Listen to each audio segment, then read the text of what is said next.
steak.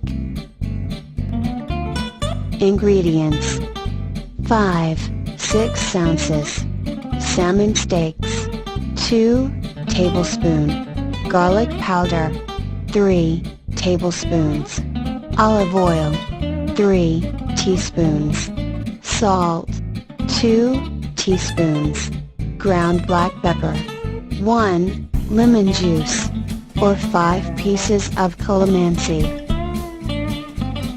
Cooking procedure: combine olive oil and lemon, or calamansi juice. Stir. Arrange salmon in a wide plate, then pour in olive oil and lemon juice. Mix. Marinate each side for about 6 to 7 minutes. Meanwhile, combine garlic powder, salt, and ground black pepper in a small bowl. Mix. Sprinkle the garlic powder mixture equally on the salmon.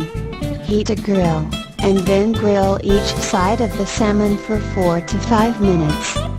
Thank you for watching.